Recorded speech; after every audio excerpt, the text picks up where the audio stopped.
Hey team, welcome back to the Carb-Appropriate podcast, where I speak to inspiring people doing interesting things in health, performance, and business in the performing arts. And today I am very pleased to be speaking with my good buddy, Phil Dowling. Phil is a clinical nutritionist and educator in naturopathy and clinical nutrition. He has a master's degree in nutrition and is a qualified naturopath. And Phil really is one of the OGs of clinical nutrition and naturopathy in New Zealand. I met Phil, I think around 8 years ago. About that, yep. And Phil was nice enough to employ me, I guess, as a sports nutrition lecturer and someone who developed the sports nutrition curriculum at a college that we were employed at. And since then, we've gone on and had many interesting discussions. And so I thought it would be of real value to you guys out there to hear some of these gems that Phil has. Now, in my opinion, Phil is the best when it comes to gut health in this part of the world. And so I think given that is such a massive topic in health nowadays, right, I think there's a lot that people can get out of this. So, Phil, welcome along. Thank you so much. First up, I know that you're probably relatively well known in this space now, but some of the people that are listening to this are not practitioners. They may not know exactly where you've come from, what you're about. Right. So how did you get into naturopathy and clinical nutrition originally? Well, it goes way back to the early 90s. In fact, it goes back to the 80s. I got very sick back in the 80s. I was extremely fit in those days, but extremely unhealthy. And I suffered a lot of chronic fatigue. I think a lot of people have actually come to the business because of that. Yeah. So that chronic fatigue lasted off and on for 4 or 5 years. I had exhaustive medical investigations, both in the UK and again here, basically telling me there's nothing wrong with me. And so go back to work, go back to do what you do. So I did. But it came to a head in 1990, and someone said, why don't you go and see a naturopath? And I said, what? What's that? What's a naturopath? So eventually I saw this naturopath up in Browns Bay in Auckland, and he was able to help me out hugely over the course of 2 or 3 months. And basically during that time, I made a lot of changes. And he taught me the basic principles of naturopathy, that you heal from the inside out. And that's exactly what I did. And he told me that I'd go through a lot of the previous symptoms in reverse order, which is one of the basic laws of naturopathy. And that's exactly what I did. It took me 3 months and I got better. And during that time, I did a lot of gut work. I did a lot of lymphatic work, did a little bit of acupuncture in that time as well. And I changed my diet, took some herbs, made some massive changes in my life, and also worked on upstairs quite a bit as well, because that was also a big part of it. One of the big things was actually drinking a lot more water. Cheers. And that's something that I find an awful lot with clients. They just don't drink enough water. So just drinking more water actually got the lymphatic system moving a lot more sort of cleanly, if you like, and that was a big part of the functional problem that I had over such a long time, exercising a lot, and I was doing marathon running at the time, and not drinking much water, but drinking beer. Yeah. Not a good idea. So I turned my health around in 1990. Depending on your outcomes. Well, exactly. So I turned my health around in 1990, and since then, 1991, I started studying at South Pacific College, naturopathy. Yeah. Finished that in 93, went out practicing in 94. So I've been a practicing naturopath since 94. The emphasis always since 94 has been gut health, because back in the 90s, I studied a lot of the work of Dr. Bernard Jensen and his whole philosophy.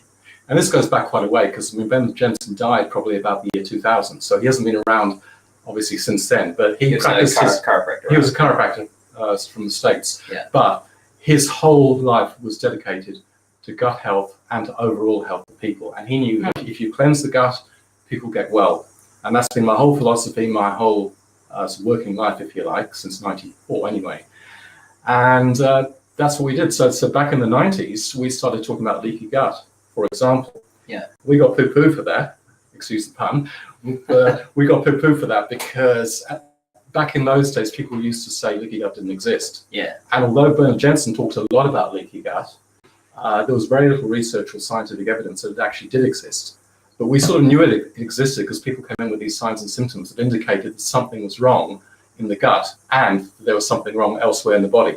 Yeah. And quite often you could tie the two together and call it leaky gut. Yeah. That's what Bernard Jensen started talking about, and that's what a lot of us began to see back in the 90s. And then from about the year 2000 onwards, I started doing more studies into other aspects of gut and started looking at the research into gut health. And that's when I started to become a lot more interested in what's the actual scientific evidence that leaky gut actually does exist. Yeah. And it was probably about 2004, 2005, where you started to get a lot of evidence that leaky gut did exist, and that was a real phenomenon. And yet even then, it really wasn't accepted by the scientific community until probably about the year 2014, and in some areas still not. Yeah. But there's been copious studies now on leaky gut, showing the health effects and also showing how you can heal a leaky gut. Yeah. So these days I use a lot of research to back up what I talk about in clinical practice and what I do in clinical practice. And still the gut is my main interest, but all my thoughts and feelings around the gut have changed year to year since getting into it in '94 to the state where it is today. Yeah, it's interesting you say that, because I think, from my point of view, I'm in the space, and I think I know a fair amount about nutrition and naturopathy, but I'm not a gut guy. And so almost from the outside looking in, it almost seems like there's two extremes and you're somewhere in the middle. Because I think from my point of view, there's a lot of wacky people out there who would be inclined to, similar to adrenal fatigue or any of those things, they'll diagnose everything as leaky gut. Any sort of symptom profile you're showing, it means you've got leaky gut. On the other hand, you've got the very orthodox, supposedly scientifically minded people who would basically say, well, of course there's intestinal permeability, but this whole leaky gut syndrome thing is rubbish. And from where I'm sitting, it looks like you're kind of in the middle, knowing that there is strong evidence for it, and there's a lot of things that are happening mechanistically and functionally, and we probably do have some idea at least about how to work with that clinically. Would you say that's fair? That's absolutely fair. We absolutely know how to work with it clinically, because there's been quite a bit of research to show what actually helps a leaky gut. And there's been a lot of research to show how leaky gut actually evolves in a person, how it sets up, how literally there's a gates open in the gastrointestinal tract to cause a leaky gut, and then how if you come across the right therapeutics, whether it be nutrition or supplementation or whatever, those leaky guts can actually close. Now, the research in terms of closing leaky guts is fairly limited, but it's certainly out there. The actual research in terms of actually does it exist, now there's no doubt about it. Yes, it does exist, and that research is very, very clear. Looking at cause and effect is much more challenging. In other words, if you have a leaky gut, does it cause a foggy brain? Does it contribute to autoimmune disease? The evidence seems to be that it does. But it's not appearing yet in the pathophysiology texts, which of course I teach at South Pacific College. So it's not appearing in the texts. When it starts to appear in the texts is when it will become official. It is appearing in the texts in terms of autism. And that started about 4 or 5 years ago. That's the only disease in which it's actually acknowledged in the textbooks of pathophysiology that leaky gut exists. Okay, so it's still not appearing in the real scientific books, if you like, which have to have at least 10 to 20 years of fully established research behind it before it starts to become authentic. But the research is out there, and it's a real thing, and it can be measured, and that's the key thing. I guess in some respects as well, tangentially, it's beginning to appear because we know, for example, that endotoxins like lipopolysaccharides and things, that they absolutely have an effect on inflammation in the body, systemically. They absolutely have an effect on cognition and on depressive scores and things like that. So is that part of the whole complex, or am I sort of misreading It's absolutely part of the complex. I mean, endotoxins are actually built up in the gut. That's where they're actually released by gut bacteria. Somehow they find their way out of the gut and into the systemic circuit, okay, which means in the bloodstream. If you have antibodies to lipopolysaccharides, it basically means you've got those lipopolysaccharides in the blood. If you got them in the blood, where have they come from? They've come from the gut. Should they be in the blood? No, they shouldn't. How did they get there? They got there through a leaky gut. Although there are potentially other ways, which I won't go into, but the major way they'll get into the bloodstream is actually through a leaky gut. Okay, so we know that it exists. There are tests overseas that you can get where you can actually test for the antibodies to the lipopolysaccharides. Whereas in New Zealand, we have slightly different leaky gut tests. although those tests that I'm talking about will be here very shortly. In fact, I believe they may be coming very, very soon. Yeah. Okay. I want to talk about tests in just a second, because I think that's something that's really misunderstood. Yeah. But initially, is our understanding of leaky gut a little bit off? Because from the readings that I've done recently, it seems like it's far more fluid than a lot of practitioners give it credit for. They almost sit in this position of, you have leaky gut, which means you've got these degraded cells and you're passing things through, and it's almost like a fixed thing that can then be healed. But my understanding is that intestinal permeability changes and can change quite rapidly. Absolutely, it does. And a lot of it's not just structural, a big part's functional as well. It does. It's changing all the time. It's dependent on what you eat. It's dependent on the supplements that you have or don't have. It's dependent on an awful lot of things, but largely it's dependent on what we call dysbiosis. So if there is any sort of imbalance in gut bacteria, or potentially in other pathogens like parasites or fungus, if there's any imbalance there, and so there's an overwhelm of these sort of unhealthy microbes, that's when you're more likely to get a leaky gut. Okay, so the major things that are causing leaky gut tend to be any sort of inflammation. That can be caused by dysbiosis. That can be caused by foods that you're overly sensitive to. Particularly, that can be caused by fragments of foods, like for instance gluten. Okay, and there are certain other lectins that can contribute to a leaky gut. So there are many potential ways that you can actually cause a leaky gut. The key thing is, when you deal with these particular ways, when you help take the right nutrients that can actually heal up a leaky gut, it's healed for a time. Yeah. But if you go back on that old diet, and if you go back into old habits, leaky gut will come back. So it's very fluid. And we're talking, when you talk about things like gluten, would you say the major shift there for leaky gut is structural sort of destruction of tissue, or is it a functional effect of, say, changing zonulin levels and things like that? Well, I mean, from the research that's been done by Dr. Fasano, I think it was about 8 or 9 years ago, he seemed to basically discover this new protein, which you mentioned, which is called zonulin. And what seems to happen is, when you have foods that are high in gluten, the gluten triggers the actual release of this particular chemical, zonulin, which is a protein.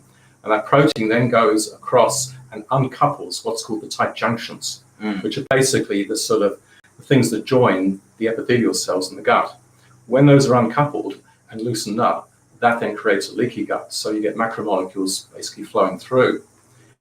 Now, according to his research, he thinks that this is effective in everyone. In other words, everyone to some degree is sensitive to excess gluten. It's all dependent on degree. So if you have large amounts and you're sensitive to gluten, you will have a leaky gut. If you have small amounts and you're less sensitive to gluten, you may well not have a leaky gut. But the evidence seems to be these days that there are up to 30 to 40% of the population who may be affected by gluten to some degree at least. And that will to some degree cause a leaky gut, those people. And I guess there could be other factors that are playing into it that are not recognized well. I remember, I think I mentioned this to you one time. I was going through, and there was some interesting research on foods that helped to close the tight junctions and others that helped to loosen them. And it became really confusing really quickly, because it was even down to subtypes of different foods, different types of capsicum and things like that were either increasing intestinal permeability or reducing it. And I became too confused too quickly. There was no way I could sort of put that together in some sort of clinical format for translation. So it is extremely confusing, and it's going to be different for different people, and that's the key thing. Yeah. So, I mean, for instance, glyphosate, there's been quite a bit of research recently that this particular toxin, which comes from Roundup, may well be the actual factor that affects wheat and affects gluten. So how much of it is due to the gluten itself, and how much of it is due to the toxic influence of say, glyphosate, this chemical, no one really knows yet, as far as I can see. Interesting. A lot of people think it's just the fact that gluten has actually changed over the years, and the actual chemical and genetic structure of gluten is different to what it was 30 or 40 years ago. Yeah. And that's why it's beginning to affect us more. Other people say, well, no, it's more to do with the glyphosate affecting it. I don't really know, but what I do know is that gluten does affect a lot of people, because I'm seeing it more and more in my clinic, that when people go off gluten, they're beginning to get healthier. So have you seen, one thing that I've seen quite a lot clinically is there's a subset of people who are affected in a very similar way to gluten responders, but to gluten-like proteins. So avenin from oats and the I can't remember the actual name, but they call them the corn glutens. They're not gluten, but they're similar. Yeah, that proteins. seems to happen more and more now. Yeah. If you've read Dr. Perlmutter's book, which is basically Grain Brain, yeah, in the book he talks a lot about gluten and a lot about grains in general. He doesn't point the finger at any specific grains other than wheat and other than gluten, but he implies in the book quite well that there are several other grains that have that effect. Mm. I haven't seen that evidence myself in terms of people eating other grains other than gluten to this point. Yeah. But I have heard anecdotally other people talk about it, particularly in the States. There's a lot of people saying there are quite a few other grains that are causing this. Yeah. And of course, the Paleolithic diet is also based very much on the fact that grains are partially the enemy and we should try and avoid or minimize them as well. Yeah. I'm not convinced down that argument yet. I think gluten has a lot to answer for. Yeah. But things like avidin that you find in oats, I haven't found that to be such a major issue with people. So I found people like myself, for example, who tends to be sensitive to say wheat and gluten from wheat, but not from oats. Yeah. And I found a lot of other people who do quite well on oats, but do pretty badly on things that contain gluten.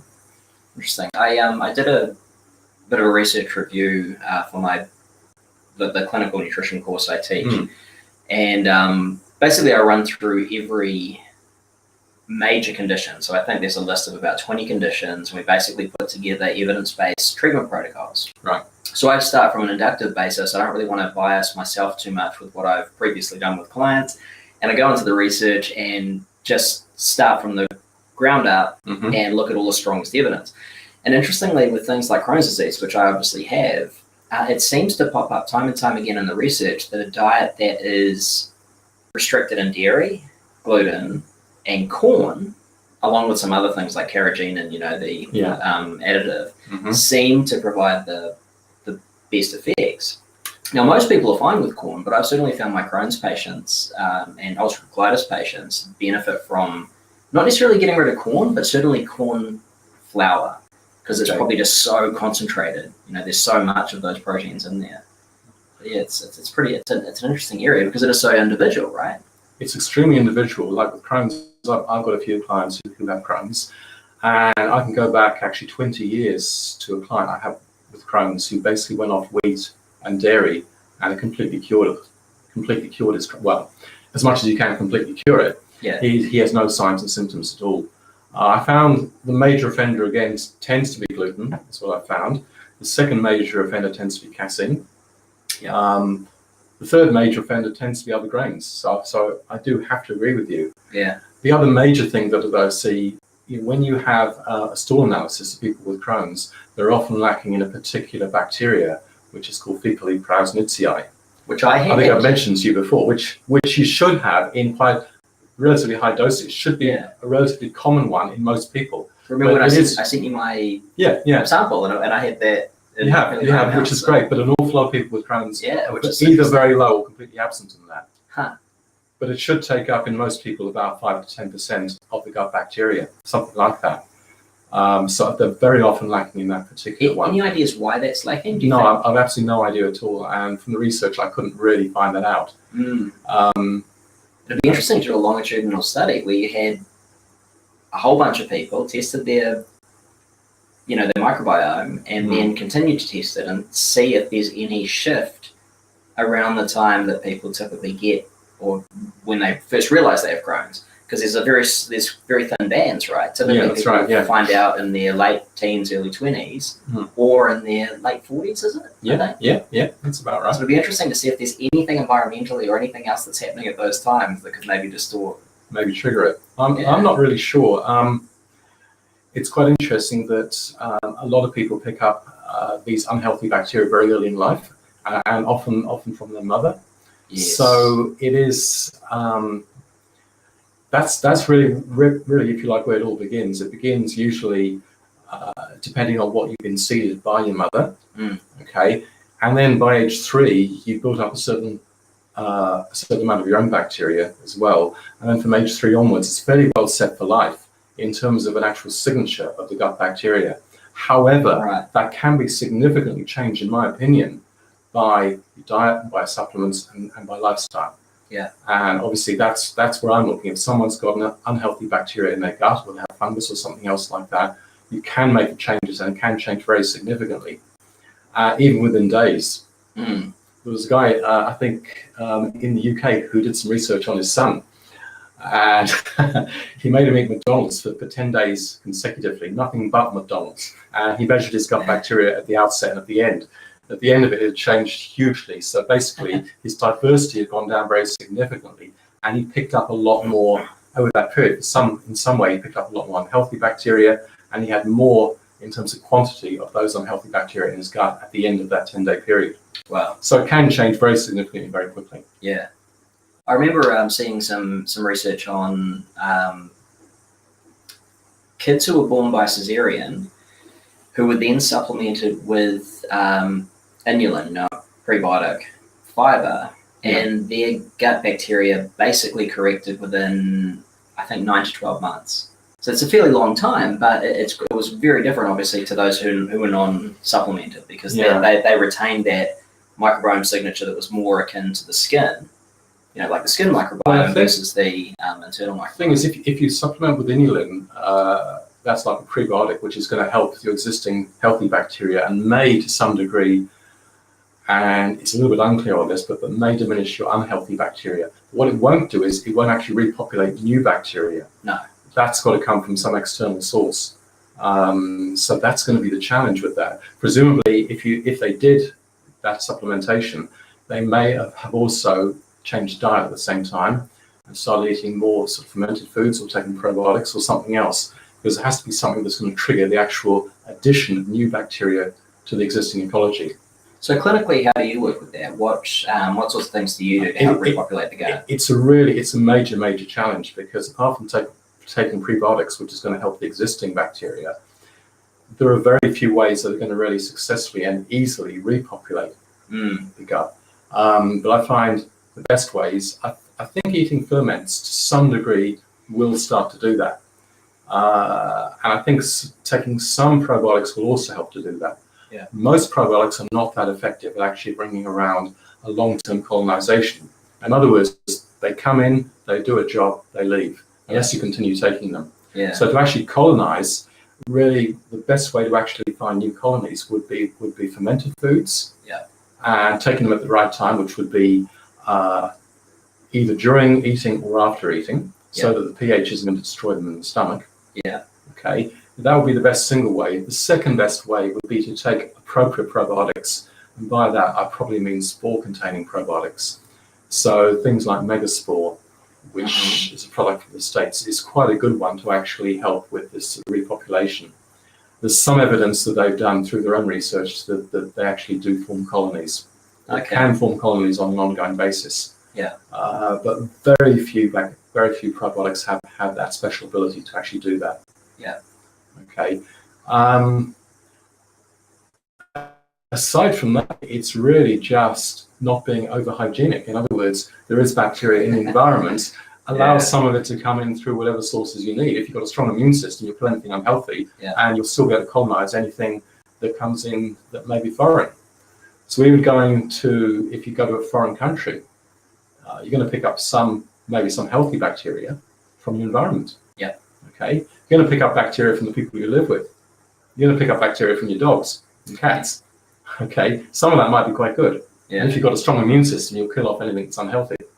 There's pretty good. There's good research for that for sort of ear, nose, and throat and those types of things, right? For later infections, or for later serious infection, or for later development of asthma.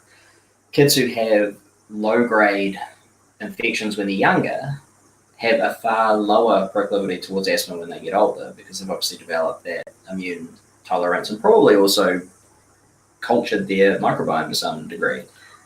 Well, that's the other side of it. If you get things like asthma or other atopic disorders, they often relate, not always, but often relate to having an unhealthy gut microbiome at birth, and often relate to sort of cesarean section births.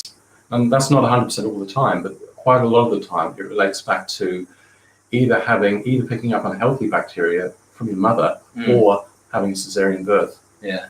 And of course, what's happening now an awful lot in the States is they're beginning to swab people with vaginal bacteria if they're having cesarean births. Mm-hmm.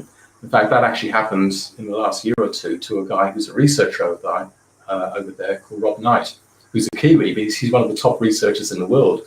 And when his wife fairly recently gave birth, they had a cesarean. I believe I'm right in saying they had a cesarean, and they went through this particular process of actually swapping them with sort of vaginal bacteria. Now, I could be wrong in that story because I heard that about 18 months ago, but I'm fairly certain that that's exactly what happened with this particular researcher. Pretty commonly done now. I think it's fascinating that, and this is a little bit tangential, but I think it's fascinating that we think about, because we're so into gut health now, you've been into it for a long time, but now everyone's into it, right? And everyone therefore has some understanding of the microbiome. I think that people's understanding of the microbiome in a broader sense is quite limited, because people only think about the gut. Whereas, people forget that the microbiome, we have a microbiome that is distinct for our mucous membranes of the nose and the oral cavity, and our skin microbiome. It's all over us, on every epithelial tissue on your body. Yeah. So your skin, your digestive system, in respiratory tract to a lesser extent, but to some extent, there inside the mouth. Yeah. There's a huge microbiome in the mouth. And that's why for years I've been telling my clients to not use these antibacterial mouthwashes, or not to use antibacterial soap, and not to even use too much soap anyway. Agreed 100%. And seeing massive improvements in skin conditions because of that. Absolutely. I mean, time and time again is what you see, and that's the advice you have to give. So anything you're putting on your skin, you've got to make sure that that's going to feed your microbiome. If it's not, it's probably not doing you a service. So would you go by the old adage that if you put it on your skin, you should be able to eat it? Yeah. Yeah. So think about soap. Not very tasty. Not very tasty. Yeah. Something best avoided inside the mouth. So I like to washed minimize my hair in about 20 years. So. I can tell. So what overall, I want to go back to the ferments and things. I had an epiphany a few years back, because I never really thought that either chronic use of probiotics or chronic use of ferments was really, I thought it was obviously beneficial, but I didn't really think too much about it until I was looking at some of the research, and it appeared to be, when you looked at the anthropology of human eating, there was basically never a time that we haven't eaten ferments of some type. Yeah. We've eaten fermented fruit, and we've basically been fermenting for almost our entire existence anyway. It's always been there. So that kind of made me think we probably need the chronic low dose stuff. Yeah, there's a bit of a challenge here in the fact that a lot of people don't like sour. And of course, fermented foods are very sour. Yeah. Now, that's not a bad thing. That's a really good thing. In fact, Ayurvedic medicine really thinks there are 6 tastes, and we need to get all 6 tastes inside our body, inside our mouth, inside our gut, wherever, on a regular basis, because each taste has medicine to it. So the sour taste has medicine, the bitter taste, the astringent taste has medicine. Yeah. Now, provided you're getting enough sour, bitter, and astringent, they're 3 that are very good for the gut, very, very good for the gut in different ways. Yeah, definitely. Okay, so I like to make sure that my clients get a really broad, balanced diet, including ferments as much as possible. People are resistant to ferments, but they're really, really good for you. They taste okay once you get into them, once you get the sour taste back. Do you think that's a conditioning thing where people have just become so attenuated to sweet and to those modern flavors? Well, people like sweets and people like salty, right? So people, if you have something really sweet, you crave something salty. If you have something really salty, you crave something sweet. So we're flipping between yin and yang the whole time. Yeah. If you look at Chinese medicine, or if you look at macrobiotics or something like that, they're looking at trying to get away from the extreme yin and yang and try and get a more narrow range of foods. You get them by using the other 4 tastes, which is pungent, sour, astringent, and bitter. Yeah. So by getting those other 4 tastes in your diet, you get balance. When you get that balance, people don't complain about hypoglycemia anymore. Because everything's back in balance. Yeah. Okay. They don't, if you like, complain about a lot of health issues because they're getting the balance from the tastes in their diet. Yeah. And this is Ayurvedic philosophy, but it applies in the Western world. Yeah, and if we have liver problems, we take bitter herbs. Yeah. Right? And bitter helps the digestive system. Yeah. It helps the liver. Okay. So why do we need to take herbs if we just get the bitter from the diet? You don't need herbs if you get it from your diet. And I know that there'll be people listening who are saying, what are these guys talking about? They're talking about tastes and flavors and things, and that has no scientific justification, but they're missing the connection here. And I think that what's fascinating about what you say is that, you talk about the bitter herbs, for example, the bitter foods, bitter greens and things like that, and how they're good for digestion and how they're good for the liver. I mean, that's been proven.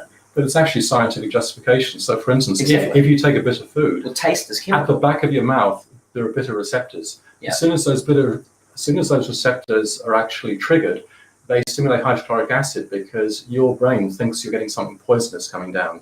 Because most poisons are bitter in taste. Yep. So when your system thinks you might be getting something poisonous, you produce more hydrochloric acid. Yeah. So you take bitter herbs to help with hydrochloric acid output. Yeah. It's protective.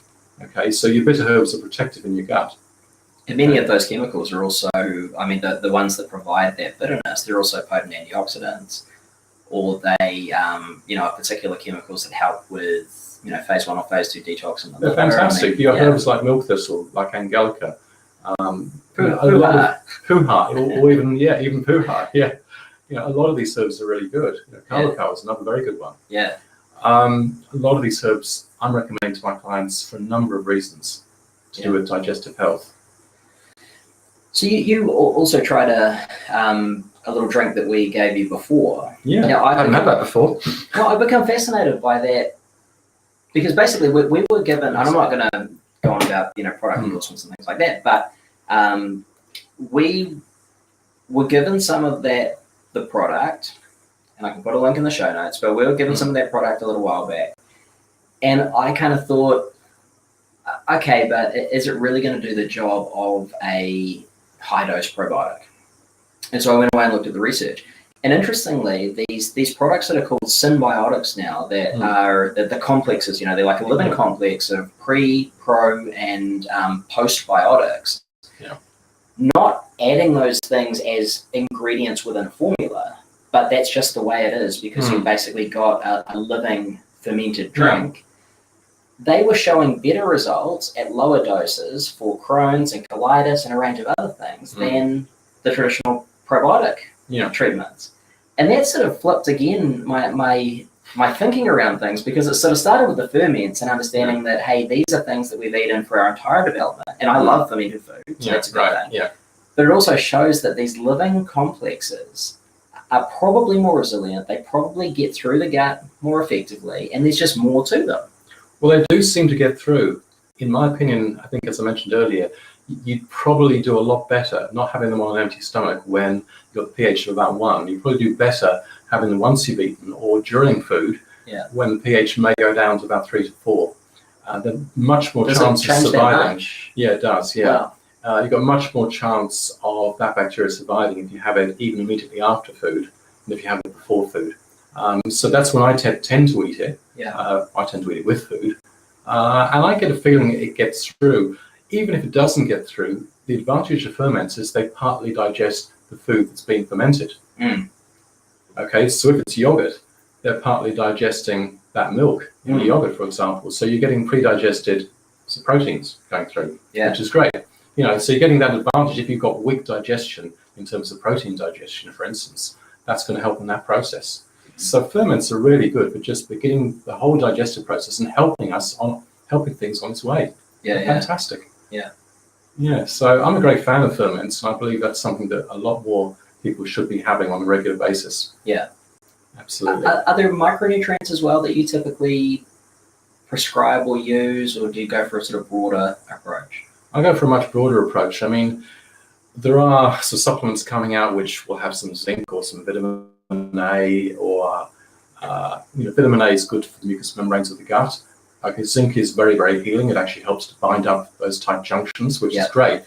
But taking them in isolation, I don't generally encourage too much. I believe you need to get as much from whole foods as you can. Yeah. So the sorts of things I'm recommending tend to be not so much supplemental in the way of having a whole range of different nutrients contained in the supplement. And there are some leaky gut formulas out there based on that. I prefer something based more on whole foods or herbs. Yeah. So in terms of leaky gut, sorts of things I like are things like aloe vera, which, from an Ayurvedic perspective, it's astringent. It binds tissues. Yeah. And it's a little bit sweet, so it actually helps to nourish tissues. Okay, so it's actually healing in that way. Same with slippery elm. So slippery elm bark has a very nourishing effect on the tissues, but a slightly binding, astringent effect on it as well. So I like anything based on aloe vera, slippery elm. They're probably two of my favorites in terms of healing up a leaky gut. But there are many other ways. The key thing is whole foods. Yeah. So things that tend to get a bad rap are things like lentils, for example, because they contain lectins. But those lectins are usually destroyed by heat. Okay. Yeah. By the time you eat them, they're astringent, and anything astringent is going to help to bind up a gut.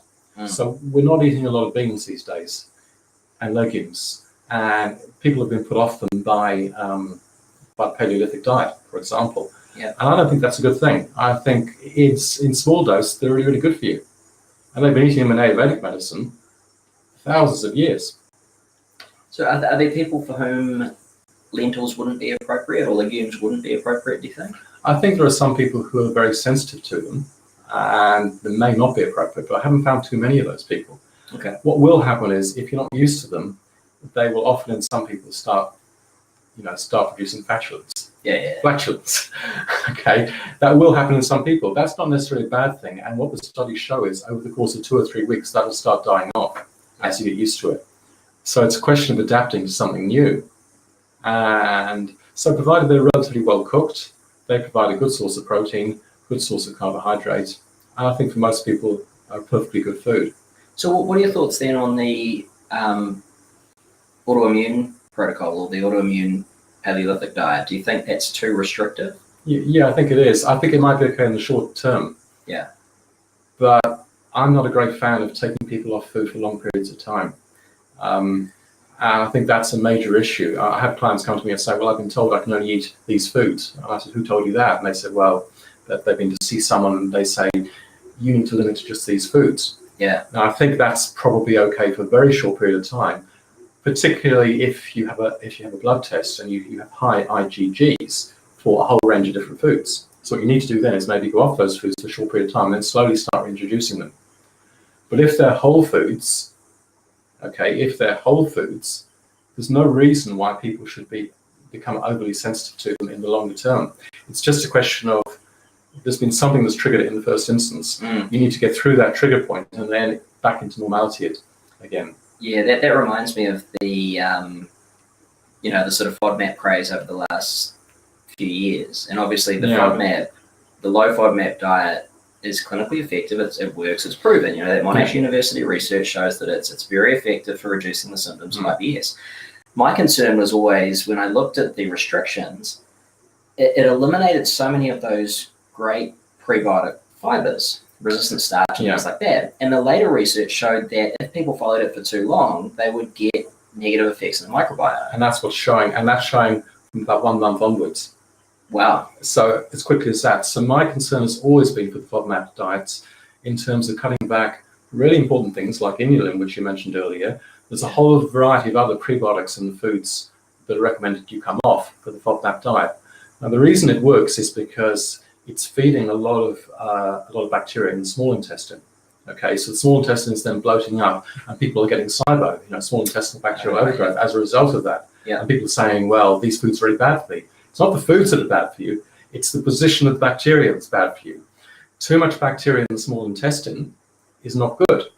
Why is it in the small intestine? Well, for some reason, it's found its way from the large intestine into the small intestine. Okay, you should have large amounts of bacteria in the large intestine. You should have very small amounts in the small intestine. So when you get overgrowth, it may be overgrowth of both good and bad bacteria. So the key problem with SIBO, and the way not to treat it, is by going on the FODMAP diet, in my opinion. It may be okay for about a month, but no longer than that. The key thing with SIBO is to get motility going. Yes. And a lot of people have very, very weak motility, which means that foods are backing up from the large intestine to the small intestine because, they're literally going in there to have a look and see what's happening. Yeah. The bacteria are translocating from the large intestine to the small intestine and building up home there where they shouldn't really be. So I have my theory based on the research as to what in my opinion, the biggest factor in reducing motility in people nowadays is, and I'd be interested to know if it's probably the same one. It's probably the same. What do you think? I think it's the vagus nerve. So stress.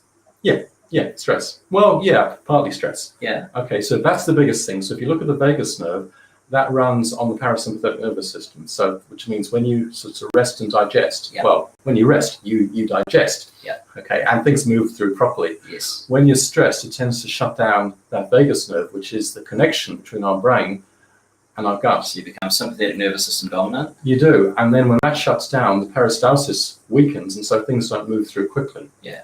So that's the number one cause of SIBO is basically stress and what we call sympathetic dominance. So the stress is affecting the action of the vagus nerve. But there are other things that also affect the vagus nerve, and this is where we get into more sort of controversial territory. Yeah. Okay. I like controversial territory. The evidence these days seems to be that people are actually snacking too much. Mm. And Absolutely. that's been the case for a long time. In the past, we used to say, oh yeah, you can control hypoglycemia by snacking. Nowadays, I never encourage people to snack. Okay. You need to have an empty stomach to bring about the cleansing wave that begins in the stomach with a wave that's initiated through the vagus nerve into the stomach, and it shoots out stuff from the stomach when the stomach is empty and sets up peristalsis in the small intestine. Now, provided your vagus nerve is working well, and provided you allow your stomach to empty properly, which means 4 to 5 hours to allow it to empty, then that peristaltic action is going to work properly. But if you're constantly feeding, that wave goes down. So it's only really been in the last year or so that I've been encouraging clients not to ever snack. Interesting. If they can avoid it. That's you probably don't know this, but that's my number one rule for nutrition. For anything else, I tell my clients don't snack. Right. Eat meals, don't snack. I wasn't really thinking about that clearance per se. For me, it was more about all the research, and there's lots of it that shows when people have greater frequency of eating and they're ingrained into snacking behaviors and things, they overeat. It's that simple. They overeat. They obviously have much greater problems with glycemic issues, and they typically aren't able to ever exercise that proper satiety response. That's correct. Because they're never eating a proper meal. They're only eating these small, moderate meals. They forget what it feels like to be hungry, and they forget what it feels like to be full. Yeah. But it's interesting about the vagus nerve stuff because that adds a whole different layer to it as well. It's extremely important that vagus nerve is working well and pushing everything through. And for a lot of people, maybe their total transit time through the gut is 2 or 3 days. And that's really far too slow. Yeah, definitely. I'm not talking about not going to the toilet for 2 or 3 days. I'm talking about the actual transit time from mouth to the rectum. Yeah. And you really got to get that down. And part of the way to get that down is to get the movement through the small intestine a little bit quicker. And when you have small intestinal bacterial overgrowth, it feels like things aren't moving. Yeah. So I feel bloated and I start pushing out here after a meal. And I feel uncomfortable and I feel gaseous and I have some pain sometimes. These are classic SIBO things. Yeah. And often these people will snack on a regular basis and will be under a lot of stress. And they're the two key things for treating SIBO, in my opinion, more so than anything else than, say, working on a FODMAPs diet or even killing off the unhealthy bacteria. So if someone's eating a diet that's really high in, processed and refined food, maybe it's too high in sugar, they're snacking a lot, is part of the complex of SIBO also resulting from low stomach acid, particularly if they're stressed as well? Does that also play a role? It comes from both ends, really. So if you have low stomach acid, which you may have if you're sympathetic dominant and you're stressed, if you have low stomach acid, which means, strangely enough, that you have a pH of maybe 2 or 3, so it's moving upwards, then you're less able to kill off some of the bacteria that may be coming through your mouth. So you're more likely to set up bacteria through that source at the proximal end of the small intestine. Are some of the bacteria in the small intestine also degraded by that sort of high acid chyme that's squirted through? I suspect so. I don't know the answer to that. I suspect so. So the high acid chyme isn't that over acid. It's about 6.5 to 6.9. So it's already been alkalized. Initially in the small intestine, as it moves into the small intestine, and then it moves down to about 7.5, something like that. So in the initial stages, there may be some killing off at 6.5 or to 6.9, but I doubt there's much at that sort of pH. Okay. Less likely anyway. SIBO is a huge topic clinically now, isn't it? There's a lot of people, or there's a few people at least making a lot of money off treating SIBO. Well, there are huge sort of summits in the States on SIBO, and some of them I've done online, and they've been very good. And I think some of the people there are on the right track, But the ones who are talking about FODMAPs are probably on the wrong track. That's actually my opinion. Some of them are just talking about vagus nerve, and that's exactly on the right track, in my opinion. As you know, I don't really work a lot with gut health per se anymore. You know, if I ever do, I take a very simple approach of getting people taking care of their food environment, eating a good natural and processed diet, you know, eating some fermented foods, sleeping enough, doing some meditation, doing some weight training, you know, all the very basic things. Lo and behold, it typically clears up. Having said that, I don't really work with them clinically anymore. I send them to you, but I find that you take care of the big things, and oftentimes the little things fall into place. Yeah, that's but whether that's me being too overly simplistic, I'm not sure. It's not that complicated. At the end of the day, you eat, basically, there's a few very simple rules. If you eat a good quality whole food diet. Now, one of the things which we haven't talked about is basically diversity. So to have a healthy microbiome, you've got to have a really diverse set of bacteria in your gut. And the more diverse, the healthier you will be. Yeah. The ways to get a diverse microbiome are basically twofold. Firstly, you have to have diversity in your diet. So if you're eating from a very narrow range of foods, you will not have a broad-based microbiome. The wider the base, in other words, you should be eating 30 to 50 different foods every week at least. Wow. You know, something like that. And if you do that and they're whole foods, you will probably have a healthy microbiome. I would recommend that anyone listening to this jots down over a couple of days what they're eating and look at how much diversity is actually there. And I think they would be blown away by the lack of diversity we have. It makes all the difference because your diversity score dictates the health of the microbiome and the health of the individual almost. Yeah. The more diverse, the healthier the individual. The less diverse, in other words, if someone's got a diversity of about 30 different bacteria in the gut, that's very small. Okay, they're much more likely to have all sorts of health issues, and that might even include things like obesity. That may come into the picture as well. Absolutely. There's lots of theories around that. Nothing's been absolutely proven there.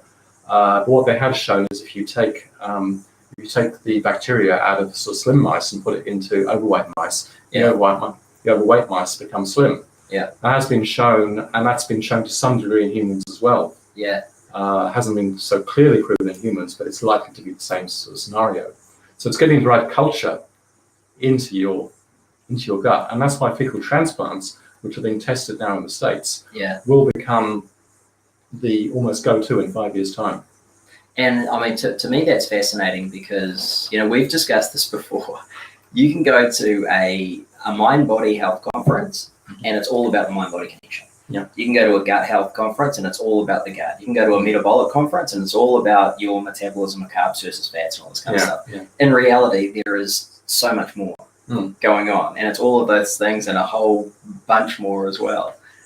Well, I mean, now they're actually doing a lot of research into the brain-gut connection, and now they're finding the sort of connections that go in both directions. So the brain connects with the gut connects with the brain. So there's lots of gut bacteria that produce toxins that end up affecting your brain, and they often travel either through the bloodstream or through the vagus nerve. And did you know, this only just came out in the last couple of days, I think. There was a study just published, and they're starting to really get down to a better understanding of all the non-synaptic, so sort of non-axon, non-junction neural pathways that exist. And they don't know exactly how they work. They just know that they do work. Even when, for example, neurons are severed, there is still connection taking place and there's still signals being sent. And so this speaks to that whole sort of quantum side of things where there's an amorphous connection, not just in the brain, but throughout the various neurons in the body, whether that be in the heart, whether that's the enteric nervous system, whether there's connection between those things. Well, everything is connected, and they're beginning to discover where those connections are taking place, but particularly with gut-brain. A lot of research has been done on that in the last 5 to 10 years. Yeah. And I've read almost all the research, and it's really interesting to show the connections. So when you're treating something like Alzheimer's, well, the ideal thing is to treat it years and years earlier, but there's lots of things you can do with your gut, particularly around fungus and around things like sort of yeast that may well help with conditions like Alzheimer's, potentially at least. But again, you've got to catch it early. Yeah. But I mean, other brain things like anxiety and depression, again, they're finding gut connections there as well. Yeah. So the more they find out, the more interesting it becomes. So when people are, particularly practitioners, when they're working with gut health, what do you think are some of the biggest mistakes people are making? Well, Mistakes. There's actually quite a lot of mistakes people are making in terms of their lives. A lot of people are eating unrefined foods. Are eating refined foods. Yeah. Okay. Over-processed. I think that's one of the major things. Eating sugar. Sugar is going to feed particularly yeast, but it's also going to feed some unhealthy bacteria. No amount of probiotics is going to fix that. Yeah. So a lot of it is around two things. Stress is the one thing, and the foods people eat is basically the second thing. And also when people eat. Okay.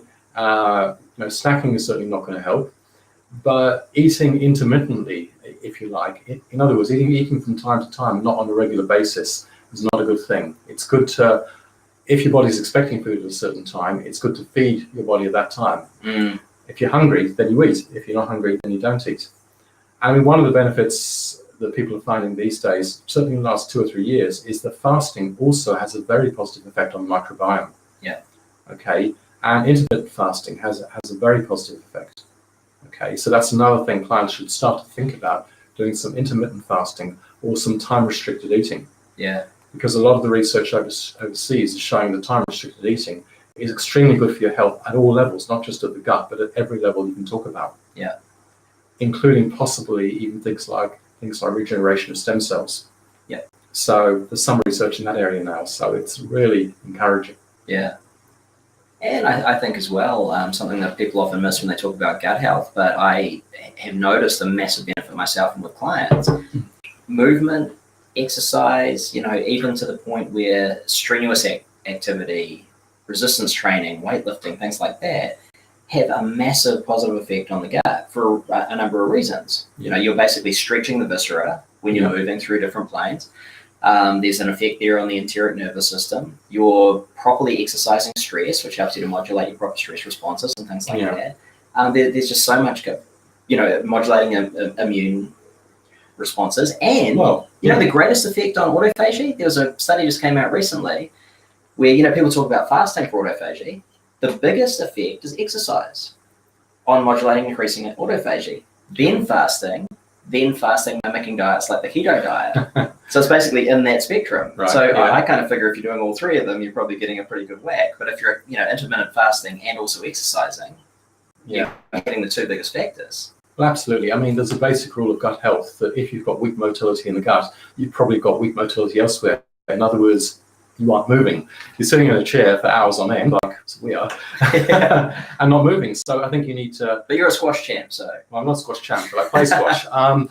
But you do need, you don't have to play squash, but you need to do an hour's exercise every day of some sort that involves movement. Yeah. And ideally, I mean, one interesting thing that came up, which I feel a bit guilty about these days, is that when I saw my naturopath back in 1990, he noted that I did a lot of distance work, as in marathon running, so a lot of work on my legs, a lot of work on the lungs. He said, you look very weak in the upper body. So he got me onto this exercise regime, which is basically working on my upper body every day. Yeah. And I've let that go over the years, and I wish I hadn't, to be honest, because I felt really, really good when I was doing a lot of upper body work. So in other words, you don't just focus on one aspect of exercise, you focus on the whole body. Yeah. And that's the best form of exercise you can get. Absolutely. Okay.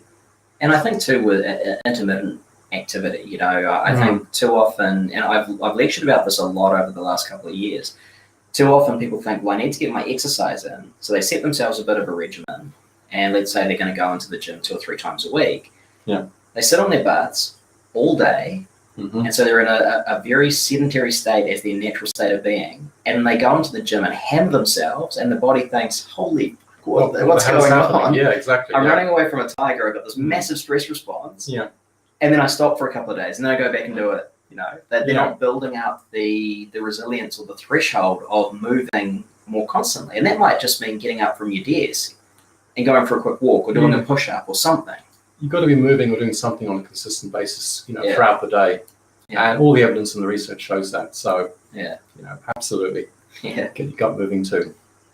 So, Phil, outside of the health space, what sorts of things do you do to keep yourself healthy that aren't really in, this sort of clinical area?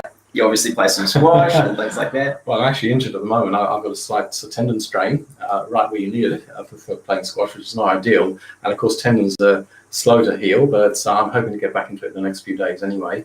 So what I do is, from an exercise perspective, I do a lot of walking. I mean, luckily where I live, I can walk in lots of interesting directions and get lots of nice views. So I do about an hour to an hour and a half a day walking.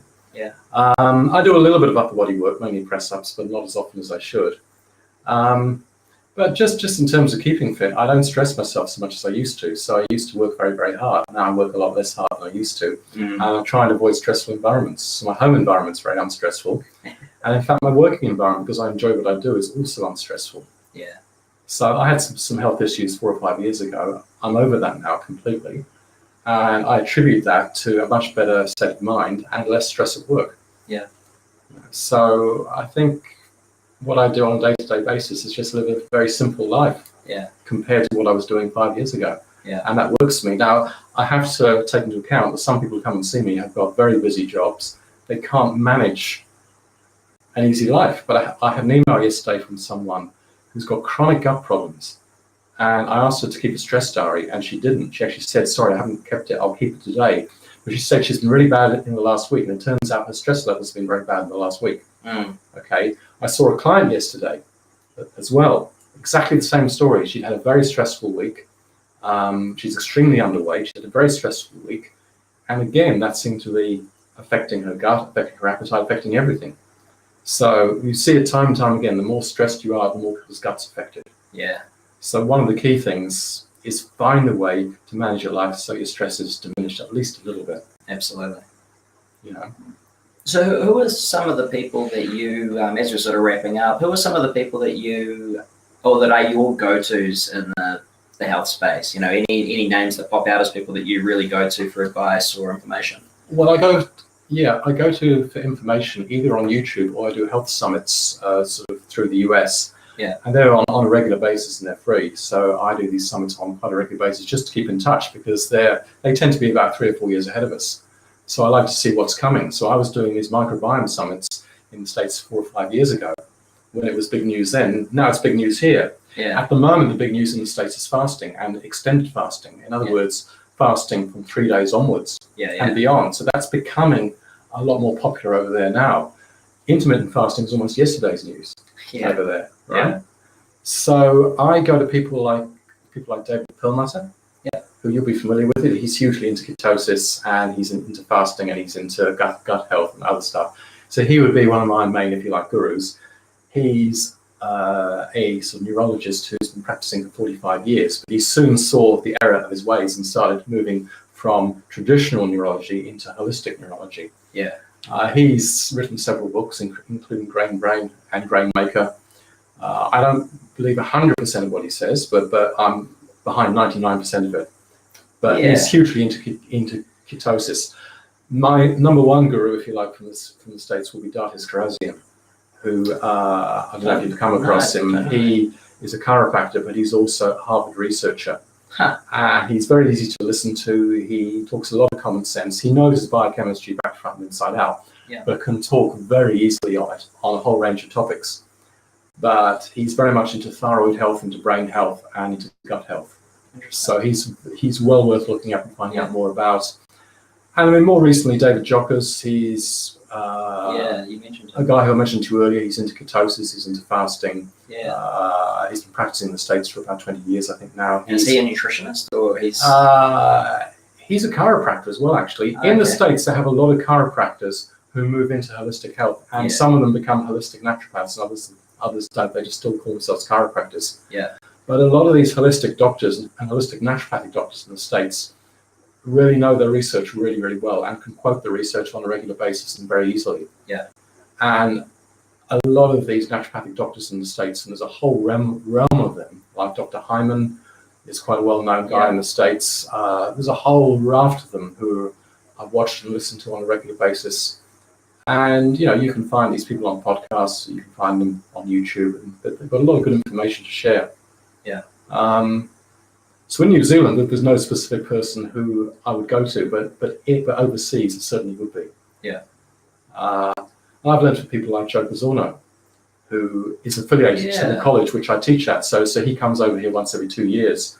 And he's got a lot of very interesting information. He's an expert, Particularly, he set up Bastyr College. Yes. So he comes over here every couple of years. So Yeah. I get to meet him every couple of years, but he also practices from the States and from Bastyr, from Seattle. And he's written several books, and his books are detailed. Yeah, I hear he's a wealth of knowledge. I have never met him, but his main area will be detoxification, particularly of heavy metals. Okay.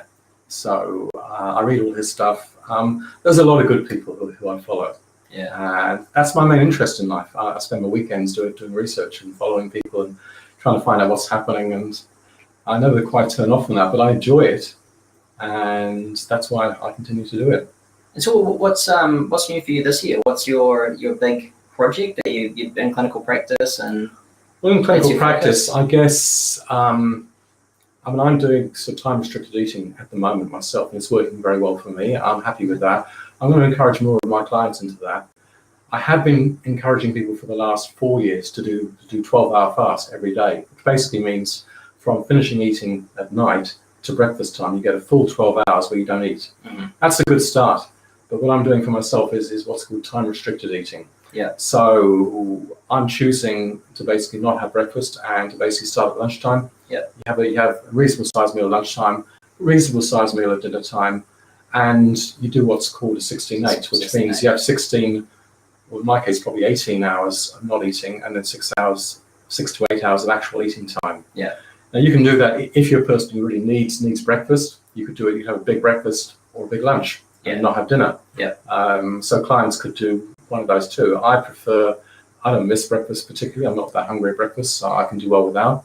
At lunchtime, I'm hungry, so I'll have a good breakfast, I'll have a good lunch, and I'll compensate what I might have been having at breakfast at lunchtime. So I have the same amount of calories throughout the day, but I just have it twice a day. Yeah. Okay, lunch and dinner. That works well for me. It may not work for everyone, but again, that's something that's becoming popular in the States. Yeah, and there's good evidence that I've seen the evidence that it works. Yeah. So I'm quite behind that now. I've begun to encourage clients into that, but it's something that people quite resist because it's a big change. Well, it's a big change. Yeah. And I found clients, embrace it because I find with less frequency of eating, there's less preparation. You're dealing with busy people. They don't need to worry so much about all these, meal, snack, all the old sort of paradigm stuff. And a lot of people don't really want to fast for breakfast in the morning. So it makes it pretty easy. But I understand that some people as well are very resistant to change. So, well, and people like breakfast. People like getting out, having something to eat, go to work. So it's that type of thinking you've got to work through. And people, your clients have to decide, well, is this something I want to continue or do I want to try this? Okay. The good thing about time-restricted feeding is it's quite safe. It's not a problem. Once you move into extended fasting, which would be really from anything from 1 day onwards, you really need some supervision because I have supervised fasts, particularly, quite a few years ago now, but I used to supervise fasts for the college and also where I used to live. I haven't supervised fasts recently, but once a fast gets beyond 1 day, you need supervision because things can go wrong as you go through the process of basically breaking up fat. You can release toxins into the bloodstream. Some people get nausea, some people feel uncomfortable, other people just fly through it. Yeah. Okay. And some people are really surprised how easy it is. But you need some supervision once you go beyond 1 day. I think that the topic of fasting is relatively misunderstood, and I think while there are so many benefits to fasting, but more so than fasting, I think what you're saying with time-restricted feeding, I think we're seeing so many benefits in the research, but also just benefits behaviorally for people. Mm. But I do sometimes wonder that something that's effective, people think, well, if it's good, more must be better. And so I've dealt with a lot of people who are doing really long fasts, but doing them frequently, and they just end up getting burnt out. They're simply not taking enough. That's not a good idea. Fuel. You have to build up what's called a fasting muscle. And it sounds really funny, but it's literally that. It's like when you train, you've got to build up slowly. Exactly. With fasting, you start off by not eating for 12 hours, overnight. And then you start moving into time-restricted eating. Yeah. And then you might end up going a whole day, 24 hours without food. And if you're comfortable with that, you can extend that. Yeah. These days I haven't done extended fasting for quite a while. I might experiment with that later in the year, I'm not sure. But I can see for a lot of my clients, there may be some benefits from that. Yeah. And the key thing that you mentioned earlier, autophagy, is a term that's very commonly used in the States. I very, very rarely hear it used here. It's becoming a lot more common, particularly in that sort of keto realm, you know, an area that I am fairly entrenched in. A lot of people know about it, and again, it's misunderstood. Well, if people want to heal, they've got to go through autophagy from an awful lot of health sort of diseases. Yeah. And autophagy it is a bit of a new buzzword. It will become very popular here, I think. But really, you've either got to do it through exercise or you've got to do it through fasting. It's the only way it's going to happen, really. So, or all three. Or all three. What was the third one? Keto. Ketogenic diet. possibly through keto. I need to look into that in more detail. Yeah. Possibly through keto or fasting mimicking diets, which I think you're also familiar with, but possibly through that. I haven't looked into that, but I've looked into it through exercise and through fasting. So I'm now looking into it through keto. Yeah. But there are specific benefits for the gut on keto, which we haven't mentioned. Yeah. So some of the research does actually show that eating ketogenic diet can be good for certain health disorders through its effect on the gut. Yeah. So that would be things like autism, some multiple sclerosis as well, and of course epilepsy. You know how traditionally the ketogenic diet has been used, particularly with childhood epilepsy. What they're finding out now is it may well be to do with some aspect to do with gut bacteria. It's triggering the changes. Yeah, that's interesting because obviously I'm actually teaching a class on this tonight about neurodegenerative disorders and the ketogenic diet. Yeah. And obviously we function very much, we focus very much on the mechanistic and functional stuff that we know about ketogenic diets. In other words, the fueling of neurons with beta-hydroxybutyrate and the change in GABA to glutamate ratio and increased adenosine in the brain, all these various things. Seldom are people talking about the gut, but we do know that all of those things don't actually always explain the raft of effects that are happening on the keto diet. So it could well be, and I'd obviously defer to you on that there is a lot more going on in the gut as well. Well, there is. I mean, I forget the research. I had a look at it some time ago, but there is some research showing this and showing that a keto diet may also help repopulating certain quantities of certain type of healthy bacteria, like for instance, Akkermansia muciniphila, which is a common bacteria, which generally can often be interpreted as a sign of good health if you have abundant amounts of that particular bacteria. Yeah. So there is some evidence to show that keto might help with that. But a lot may depend, in terms of gut bacteria, a lot may depend on the type of fats that you have within the keto diet as well. And also how the keto diet is structured. Exactly, because a keto diet could be anything from meat, lots of vegetables and good healthy fats, through to just scoffing down blocks of cheese. It's about quality rather than quantity. Yeah, exactly. In terms of the keto diet. So there is some evidence at least showing the keto diet does help with gut. That's probably the key with everything, right? Yeah. Quality comes first. Quality comes first with everything, yeah. So, if you eat too much fat and it's the wrong type, it's not going to help. Yeah. In fact, they actually did a study, I think, comparing how it affected the gut between lard and fish oil. And lard, I don't know what's the dosages that they use, but lard had quite a negative effect on the gut bacteria, whereas the fish oil had quite a beneficial effect on gut bacteria. Interesting. So it really does depend on the type of fat. I'm not saying necessarily saturated fat, because that saturated fat can come from lots of different sources. In this case, it came from lard, and that did seem to have quite a negative effect in this particular study on the gut bacteria. But the real key for actually working on gut bacteria is probably carbohydrates, dare I say, coming from fiber. Yeah. The fiber and carbohydrates. Yeah. So, and again, that's a quality issue, right? The right type. That's a quality issue. You have to get a small amount of carbohydrates, but it has to be the right type. Yeah. Okay, because fiber is the most important aspect in terms of treating gut bacteria. Yeah. So in New Zealand, typically we may have 20-25 grams of fiber a day. It's not enough. No. In my opinion, we should be having at least twice that amount. Yeah. And certainly if you look at the healthy cultures throughout the world, they're having 100 grams plus of fiber a day. Yeah.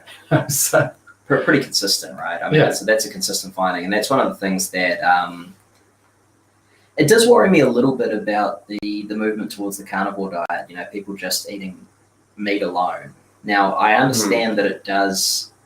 I've had my perspective shifted on a little bit recently, because I understand that it does work really well for some people, because they're just so intolerant to vegetables, plant-based foods, that they are having real issues with that. Yeah. And they basically don't get any symptomology when they're eating just meat. My concern is, there that you couldn't claim that vegetables are bad for people because they're full of antioxidants and all those various phytochemicals, and they're full of fiber and resistant starch. And I think most of us would say that 99.9% of people would benefit from that. Yeah. Well, if you're on a carnivore diet, there are certain things which will be clearly lacking. One is polyphenols, which we haven't touched on yet. One of the best things for gut bacteria, the things they love, and particularly the healthy gut bacteria, is the polyphenols. So they will travel right the way through the small intestine to the large intestine and feed the gut bacteria. Now, for years and years, people were saying, well, polyphenols are useless because we only absorb 10% of them, so they don't do much. But now they find they feed the gut bacteria, and then the gut bacteria look after us. So polyphenols are really, really important in terms of gut health and overall health as well. Okay, so that's extremely important. I was going to lead on to something else, but it's I've gone down a tangent there. But that related to what you were saying before anyway. Yeah. The polyphenols are really, really important. Vitamin C, I mean, I know that vitamin C, that's what I was coming back to. a lot of carnivore devotees say that, you simply don't need as much vitamin C if you're not eating carbohydrate, and you absorb a heck of a lot more. And there is actually some vitamin C in meat, and particularly in organ meats, but I still think it's too big a risk to take because the amounts are relatively low. Well, vitamin C is one of my favorite nutrients, and most people aren't getting enough vitamin C, even if they're eating vegetables and fruit. So if you're on a carnivore diet, the vitamin C is only going to come from like organs, particularly, say, the adrenal gland. It may come from, or possibly from the liver. But you're going to get very small amounts, and we don't make our own vitamin C. No, that's right. Vitamin C is needed for immunity, it's needed for connective tissue. So I suspect if people are on a carnivore diet in the longer term, and that may be 1 year plus, I don't know, they may start to show vitamin C deficiencies. And that may, without throwing myself under the carnivore bus, that may be appearing in the research now as a few case studies of people, but they're eating poor diets. But that's the risk, right, is that if someone is eating a carnivore diet and it's not absolutely exemplary, in other words, eating lots of organ meats and things like that, the risk is massive. Yeah. I don't know if you saw that study last week, I think, where I think it was 500 milligrams of vitamin C taken before meals had a really beneficial effect on post-meal glycemia. So people's blood sugar responses were a heck of a lot better and more consistent after meals when they had ample vitamin C. Well, I guess that sort of makes sense in a way, because if you look at vitamin C, it's almost identical to sugar. Yeah, it's a glucose. In terms of its biochemistry, it's very similar. So when you get it into your gut, your gut-brain connection will be saying, "Oh, that's sugar," possibly. I'm not a huge fan of actually taking too much vitamin C as a supplement. I positively think in the long term it's not good for you. Yeah. But I think in the short term it's almost certainly fine. The vitamin C from food, there's no better thing, because the vitamin C from food will also contain the flavonols and the polyphenols, which you need to help your gut. Yeah. So taking a naked ascorbic acid or a naked sodium ascorbate is never as good. Yeah. Because everything works in complex, and it's so much better to take in that complex. Yeah, because our brains understand food, they don't understand supplements in the same way, or they don't understand things that have been stripped of something. Yeah. Yeah. Very interesting, Phil. Well, we could talk for hours, I'm sure. I know, we've covered a lot of ground there. But we have covered a lot of ground. There's also a lot of things that we haven't covered, so I'll have to get you back at some point, or I'll have to get you to follow up with a few things. Where can people find you, Phil? Okay, well, you can find on my website, which is healthjourneysnz.com. Yeah. So www.healthjourneysnz.com. That's really where you can find me, and if you want to look me up. You're on Facebook? Yeah, I'm on Facebook, but I hardly ever use it. I'm not a great Facebook fan. Okay, we'll go to I use it occasionally. To the website. Yes, so the website. We'll put that in the show notes. I'm not a great techno, so I use my website from time to time, but it's got some information on it.